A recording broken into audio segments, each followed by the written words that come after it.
Jadi pertama, terima kasih. Assalamualaikum warahmatullahi wabarakatuh, teman-teman media cetak, media elektronik. Selamat berbuka puasa.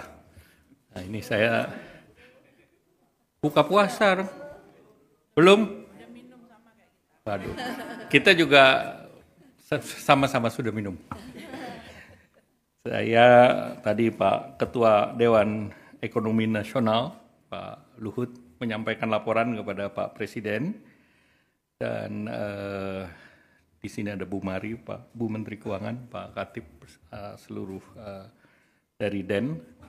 Ada yang pertama pembahasan mengenai sektor padat karya dan ada usulan terkait dengan padat karya karena sektor padat karya yang utama tekstil, produk tekstil, kemudian juga aparel itu kontribusi terhadap ekonomi Indonesianya cukup besar dengan ekspor lebih dari 2 miliar dolar, tenaga kerjanya hampir 4 juta orang. Nah ini memerlukan perbaikan terutama terkait dengan perizinan. Karena masih ada investor yang ingin masuk di sektor tekstil dan produk tekstil ini. Dan Indonesia sebetulnya sudah naik kelas ke produk-produk yang nilainya lebih tinggi atau high value added. Dan baik itu di sepatu, kemudian di tekstil, dan Indonesia menjadi salah satu hub yang diandalkan. Nah, oleh karena itu tadi arahan Pak Presiden untuk terkait dengan ketersediaan bahan baku, terkait dengan illegal import, terkait dengan supply chain, itu untuk dipermudah dan disederhanakan. Jadi arahan pertama tentu pemerintah harus melihat dari keseluruhan supply chain dan juga melakukan harmonisasi daripada tarif yang sudah dilakukan. Dan kedua, kita merespons terhadap barang yang didumping melalui tindakan anti-dumping. Nah ini beberapa langkah yang kita akan lakukan dan ditambah lagi tentu barang-barang ini adalah barang-barang yang kompetitif. Nah kompetitif terhadap pesaing kita baik di Thailand, di Vietnam maupun yang terakhir yang menikmati besar itu Bangladesh. Sehingga kita harus melakukan terus deregulasi dan debirokratisasi maupun permudahan izin untuk pengembangan termasuk terkait dengan AMDAL. Sehingga tentu ini akan ditangani dan pemerintah tentu akan membentuk semacam satgas di mana ini akan dilakukan percepatan. Yang kedua, tadi arahan Pak Presiden juga untuk program padat karya ini dibuatkan PSN program. Jadi proyek strategis nasional berupa program untuk sektor padat karya sehingga investasi bisa cepat masuk. Yang ketiga, di tengah ketidakpastian di geopolitik, tentu pasar kita harus terus dijaga. Dan kalau kita lihat memang pasar terbesar tekstil, produk tekstil ini adalah di EU yang besarnya marketnya sekitar hampir 30% dari demand global. Amerika sekitar 15 dan the rest of the world sisanya. Sehingga menjadi penting tadi EU SEPA segera bisa diselesaikan. Karena dengan EU SEPA bisa diselesaikan, berdasarkan pengalaman Vietnam misalnya, ekspornya naik 50%. Sehingga itu juga menjadi catatan dari Pak Presiden. Nah selanjutnya untuk usaha menengah kecil, pemerintah sudah merumuskan paket untuk revitalisasi permesinan. Nah revitalisasi permesinan ini regulasinya dalam waktu dekat akan keluar, di mana pemerintah sudah menyediakan 20 triliun untuk subsidi investasi. Karena kalau mesinnya tidak diperbaiki, daya saing baik dari penggunaan energi maupun produksi, speednya akan lebih lambat. Oleh karena itu, pemerintah sudah siapkan kredit investasi untuk sektor padat karya, tekstil, produk tekstil, sepatu, makanan minuman, furniture, kulit, itu bisa menggunakan skim itu untuk 8 tahun, dan bunganya disubsidi sebesar 5% oleh pemerintah. Jadi berapapun kredit investasi perbankan, pemerintah potong 5%. Nah, Selanjutnya tentu kita berharap bahwa dengan sektor padat karya ini bisa ditangani dengan baik. Kita berharap lapangan kerja bisa tercipta dan kita menargetkan dengan sesudah EU SEPA ini diharapkan industri ini akan kembali bergeliat. Selanjutnya kami kembalikan Pak Ketua Den. Tadi Presiden sudah memberikan instruksi untuk kita melakukan deregulasi di banyak hal. Jadi seperti tadi dilaporkan Pak Dede, pada tahun 80-an pemerintah juga pernah melakukan itu.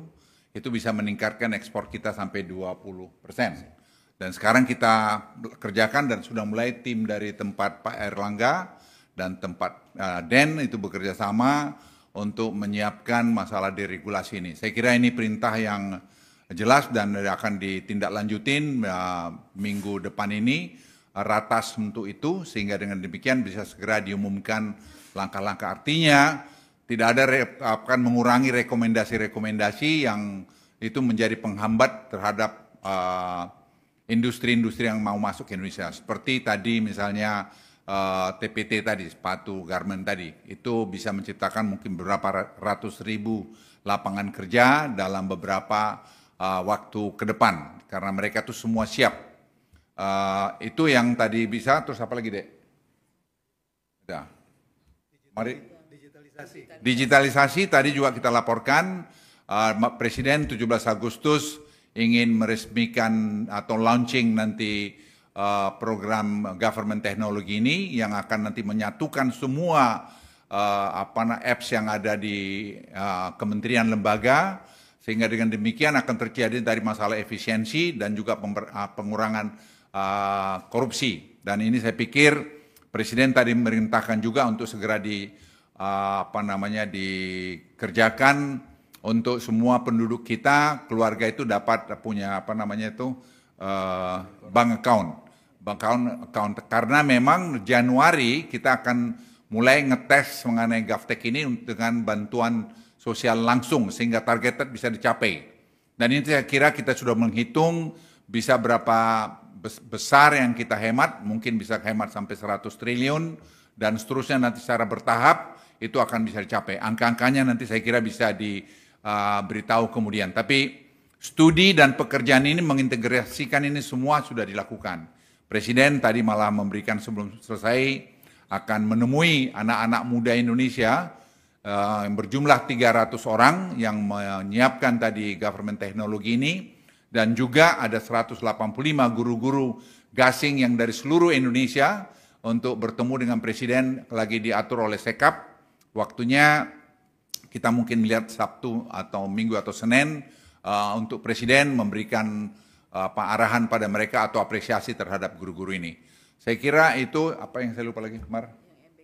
MBG tadi juga dilaporkan oleh Profesor Arif, karena Arif ahli kemiskinan, kita semua terperangah juga melihat bahwa dampak MBG ini memang luar biasa kepada pertumbuhan ekonomi, lapangan kerja, terus ekosistem yang terbangun dari ekonomi dan seterusnya. Dan ini dan penurunan kemiskinan. Kamu ngomong lagi lengkap lah. Arif lu yang ngomong ahli. Ini Profesor Arif adalah ahli kemiskinan Indonesia yang jarang kita dengar dari Presiden, mengagumi tadi apa yang beliau sampaikan. Silakan angka-angkanya Arif, ngomong.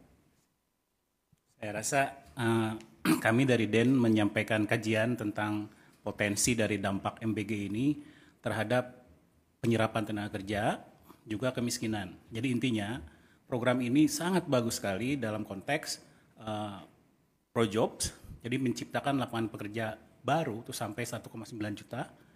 Lalu kemudian Propur, jadi kemiskinan itu bisa berkurang sampai menjadi 5,8% kalau ini roll out-nya benar. Ketimpangan juga akan sangat berkurang. Teman-teman bayangin aja ya, kalau 3 orang anak, satu keluarga punya 3 orang anak, itu dia dapat per bulannya bisa dapat 600.000 dari MBG. PKH aja itu sekitar 200-an ribu, BPNT aja 200-an ribu. Jadi sangat tidak mungkin ini tidak besar impaknya. Semua paham itu, cuman kita melakukan kajian secara kuantitatif. Nah, tapi poinnya adalah karena ini sangat progresif, maka kita harus pastikan roll out-nya berjalan dengan baik. Gitu. salah satu yang kita usulkan, salah 3, itu adalah kita segera melakukan business process review. Lalu audit rutin oleh BPKP. Itu pertama. Yang kedua, memberikan ruang untuk peran serta masyarakat agar bisa melakukan monitoring. Karena sense of belonging-nya tinggi. Lalu yang terakhir, jangan sampai ada kebocoran-kebocoran terkait bahan-bahan yang kalau tidak perlu diimpor, nggak usah diimpor. Nah, ini akan membuat rantai pasoknya betul-betul terjaga, sehingga impaknya betul-betul seperti yang diharapkan. Tapi sekali lagi intinya, ini mari kita jaga bersama, karena ini flagship kita, flagship bangsa ini. Mungkin itu aja dari saya. Saya mau tambahkan lagi, kita ternyata selama 20 tahun itu surplus telur ayam. Dan selama 20 tahun kita juga surplus ikan ayam, apa ya? Bukan ikan ayam, ayam. Jadi ayam daging. Daging ayam. Jadi dengan tadi program ini itu semua terserap akan jadi menggerakkan ekonomi juga dalam telur dan bidang juga tadi ayam. Ini baru kita tahu setelah jalan nih, jujur. Jadi setelah Pak Prof. Arief itu melakukan studi dengan tim melihat ke bawah, dan kami sepakat tadi dengan Bappenas dan juga Badan Gizi untuk bersama-sama melakukan pengawasan sini. Misalnya bikin tray-nya itu tray-nya itu tidak boleh diimpor, suruh bikin lokal. Karena itu kita lihat masih ada buatan luar. Jadi semua kita harus satu padu untuk melakukan pengawasan. Presiden tadi minta ini. Jadi Presiden tadi saya pikir memberikan instruksi yang sangat jelas dan sangat baik mengenai tadi masalah deregulasi. Karena deregulasi ini akan mengurangi korupsi, akan membuat lebih efisien dan akan membangun ekosistem perekonomian kita lebih bagus. Itu saya kira dari saya. Masih ada lagi, Dek? Cukup. Apa lagi, Dek? Cukup, Pak. Cukup. Saya kira Terima kasih. terima kasih. Wassalamualaikum warahmatullahi wabarakatuh. Waalaikumsalam.